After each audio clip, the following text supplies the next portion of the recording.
Selamat siang teman-teman, selamat berjumpa kembali dengan Transformers Plus Indonesia. Pada kesempatan siang hari ini, saya akan membawakan sebuah materi, yakni melakukan pemetaan. Bagaimana kita melakukan pemetaan sebagai sarana asesmen kita di dalam proses Sustainability Livelihood Assessment. Kegiatan pemetaan pada dasarnya dilakukan mengacu pada perencanaan yang sudah dilakukan atau disusun sebelumnya, yakni terkait dengan lokus, terkait dengan beneficiaries, siapa saja penerima manfaatnya, dan juga termasuk dengan timeline waktu yang sudah dibuat.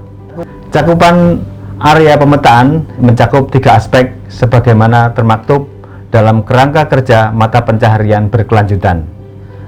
3 aspek tersebut adalah, aspek yang pertama adalah aspek konteks kerentanan komunitas. Kita perlu memperhatikan beberapa kerentanan yang ada di dalam komunitas terkait dengan beberapa aspek, misalnya financial capital, human capital, dan capital yang lain perlu kita petakan kerentanannya. Aspek yang kedua adalah kondisi aset. Dalam hal ini, octagonal asset assessment digunakan untuk melengkapi pentagon aset yang sudah terdapat pada rumusan kerja Sustainable Livelihood Assessment yang kita buat.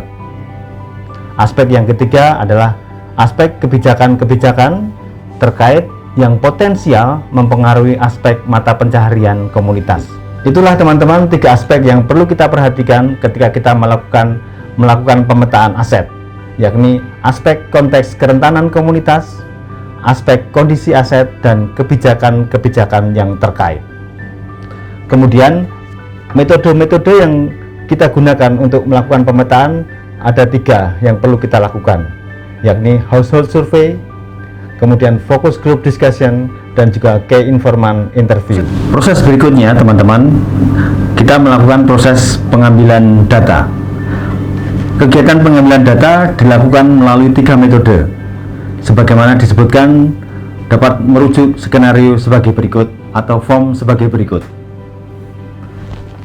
Dalam melakukan pengumpulan data, kita akan melakukan hal-hal sebagai berikut. Metode yang kita lakukan adalah household survey atau survei rumah tangga. Sasarannya siapa? Sasarannya adalah komunitas sasaran. Sedangkan materi yang kita gunakan adalah konteks kerentanan dan kondisi aset. Dalam proses household survey atau survei rumah tangga ini, kita akan melakukan asesmen tentang konteks kerentanan dan juga kondisi aset.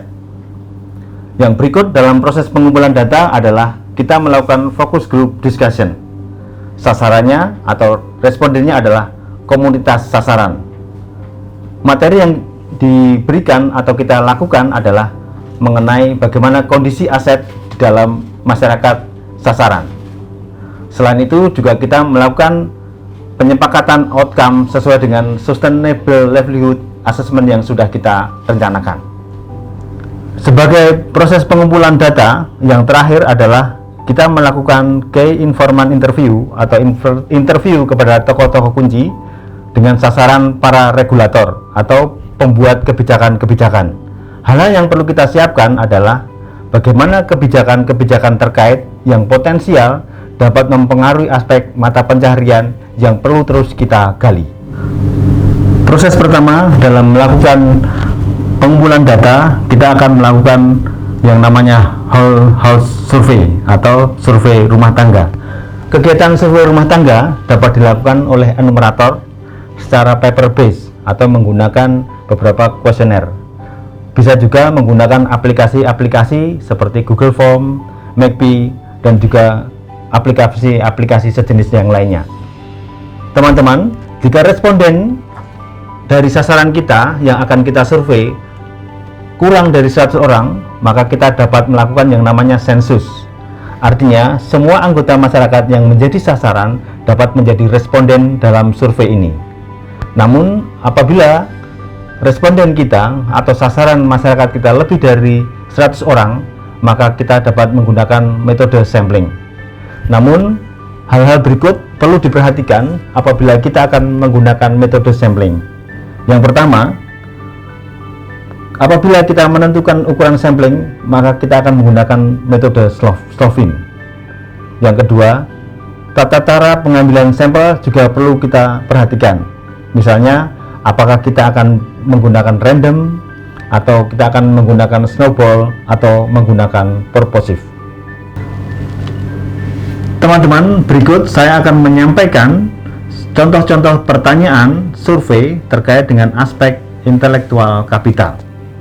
Misalnya, apakah masyarakat atau responden memiliki pengetahuan, metode, cara yang dapat meningkatkan efektivitas dan keberlanjutan proses terhadap kualitas hasil dalam kegiatan mata pencaharian berkelanjutan. Contoh yang lain terkait dengan aspek intelektual kapital, pertanyaannya sebagai berikut. Apakah dilakukan juga oleh masyarakat atau responden proses penyesuaian, penyelarasan, metode atau cara sehingga relevan dengan perkembangan dunia kondisi terkini? Berikut contoh-contoh pertanyaan survei yang terkait dengan aspek human capital. Apakah masyarakat atau anggota komunitas memiliki kecakapan dan pengalaman yang dapat diandalkan untuk mengatasi kompleksitas lingkungan lokal terkait mata pencaharian berkelanjutan?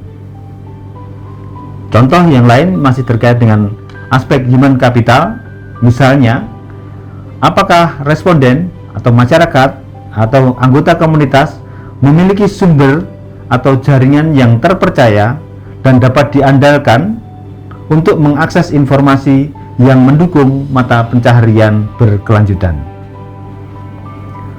Berikut adalah contoh-contoh pertanyaan survei rumah tangga yang terkait dengan aspek sosial kapital.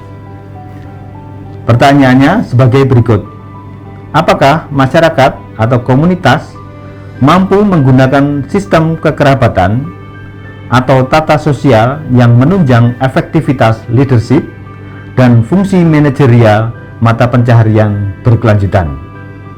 Contoh yang lain, apakah masyarakat atau responden memiliki jejaring eksternal yang mendukung proses dan hasil mata pencaharian berkelanjutan? Berikut contoh-contoh pertanyaan survei rumah tangga terkait dengan aspek natural capital.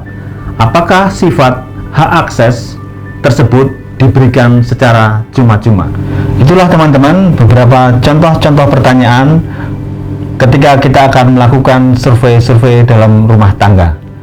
Untuk pertanyaan-pertanyaan lebih lanjut atau lebih detail dapat diakses di link dalam deskripsi. Teman-teman, setelah kita melakukan pengumpulan data dengan metode survei rumah tangga, sekarang kita akan melakukan pengumpulan data melalui metode FGD atau Forum Group Discussion.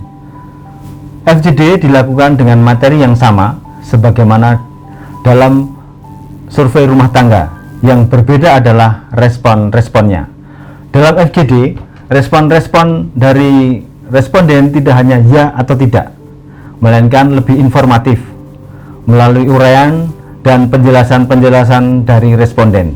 Metode pengumpulan data melalui FGD dilakukan untuk melakukan triangulasi informasi yang diperoleh sebelumnya melalui survei rumah tangga. Selain penggalian informasi terkait aset, dalam FGD juga dimaksudkan untuk memperoleh informasi terkait outcome sustainability livelihood sesuai dengan kondisi komunitas.